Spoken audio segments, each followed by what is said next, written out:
This is a smartphone. I'm sure you won't want to. You are probably watching this video on a phone right now. Obviously, that's not the only thing people do on their phones. Calls, games, multitasking between a ton of apps, sending poop emojis and a whole lot more. To make all these actions easier, developers have come up with a lot of handy features. However, there's a good chance you haven't discovered all of them yet. So in this video, we are challenging each other to show better ways to do at least a dozen everyday smartphone things. Make sure you watch till the end. Coming up next on TechPP.com.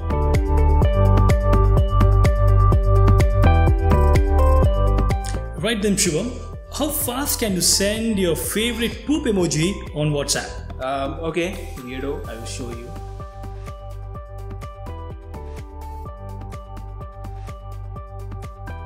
Oh, wait, stop there. You're embarrassing yourself.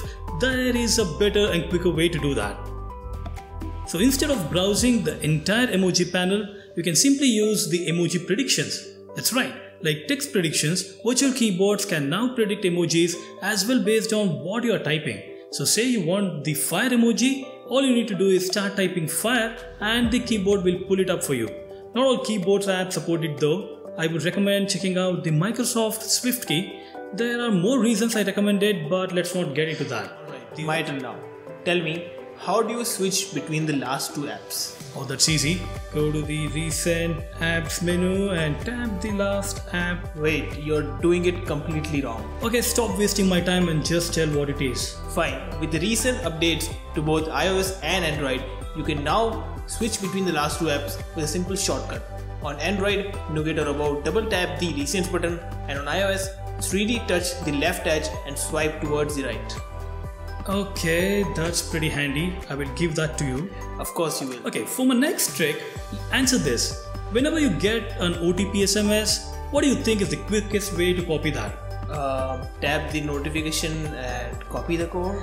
Of course, that is what you would do, but you can be smarter and listen to what I am about to say. So this is Android only tip. Apps like Truecaller and Microsoft SMS Organizer will come with a nifty feature that lets you copy the one-time password from the notification itself. Of course, some skins like MIUI have it by default. Ha! Only Android. At least my tips treat all our viewers equally, right? Sorry, my iPhone friends. Okay, now show me, how do you usually pull down the notification shade? Seriously? I'm pretty sure it cannot get simpler than this. I hate to break it to you, but it really can. Android users especially now have the option to bring down their notifications by a simple swipe gesture. If your phone maker doesn't offer it by default, you can also use third-party apps. Links in the description below for those. iOS users too, if tired of swiping down on their used phones, can use reachability and easily access the notifications.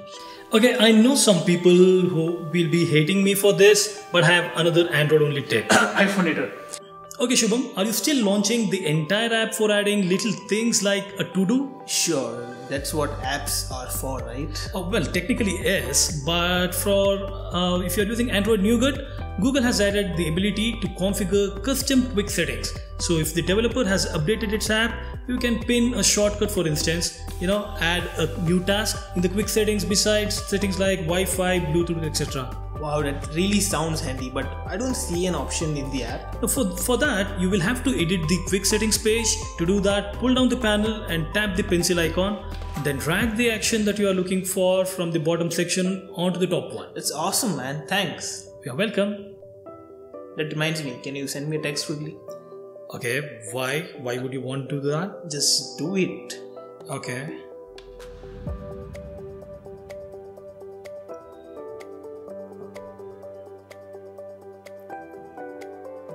User just set it up the premise for my next trick. You see, that's not an ideal way of searching anything on your phone. I highly doubt that. Instead, I would suggest configuring a universal search app on Android. iOS users already know about Spotlight search, I'm guessing. To do it on Android, download an app called Fast Finder and a third-party launcher like Nova or Action. Then go into the launcher settings and link the swipe down gesture with the Fast Finder. All set. If you prefer a more simpler approach, you can also try V or Fast Key Launcher, which comes inbuilt with a universal search. Damn, I don't know how I missed that. Because you were too busy looking up ways to quickly send emojis, I guess. Alright, hold your horses. Tell me something. Are you a night owl? Sometimes, yeah. Okay, do you have any specific setting in place to make screens less strainful to your eyes? If by that you mean putting the phone away until a new notification arrives, then absolutely no. Now pay attention then. It shouldn't come as a surprise when I tell you staring at your phone during the night time can severely affect your vision.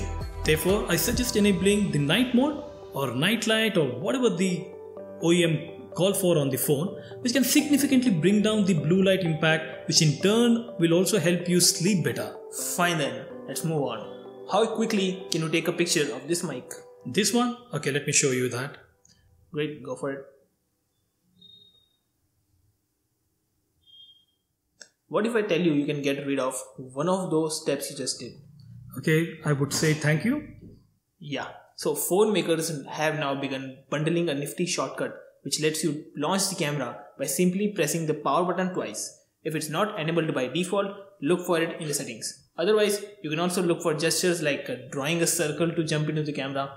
If both of them are not available on your phone, you can configure gestures through a third-party app, guide for which is available on techpp.com. Link is in the description. Okay, what about iPhone users? Okay, since we are now cool with Android only tips, let me tell you one more thing.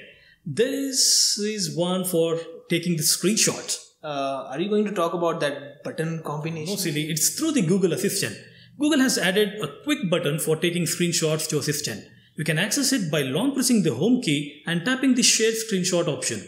Apart from being a lot more practical, using this shortcut doesn't save screenshots on your phone permanently. The file is deleted once you have shared the image. I think that's the best tip you have mentioned so far. Okay, don't jump to conclusions. I have more coming. Sorry, it's my turn. Can you send me that selfie we took in Madrid? Wait, okay, let me search for that. Hold on. You don't search for images by simply typing what you're looking for? Is that even possible? Yes, with Google Photos it is. In addition to letting you upload all your photos and videos for free, Google Photos also comes with a smart feature which you can use for typing things like selfies from Madrid. It's also entirely free and available for both Android and iOS. Free? Okay, if you mean Google is spying on your photos, if I'm not... Let's not get into that right now. Fine. Okay, while we are on the subject of Google, have you ever tried asking Google Assistant to do something specific, like play a playlist? Yeah, I do it all the time. Okay, so you repeat the long command, right? Yeah, obviously. No, I mean for this, you can now set up custom commands on Google Assistant. So instead of saying play my playlist from Google Play Music, you can simply shout drop the beat. What? Really? To set up the shortcuts, fire up the voice assistant by either long pressing the home button or opening up the app on iOS. Tap the blue icon on top, move to your stuff section, tap if you are on Android or head into the settings by clicking on the three dot icon if you are on iPhone. Scroll down and tap shortcuts. The first input field is the custom phrase and the one below that is the original command you would like to associate with it. Hit save and you are done. Anyway, I hope you guys didn't know at least some of these tips we just told you. Do hit that like button if you did and make sure you subscribe if you haven't already. And yeah, hit the bell icon to get notified as soon as we post a new video. Until next time, may the tech be with you.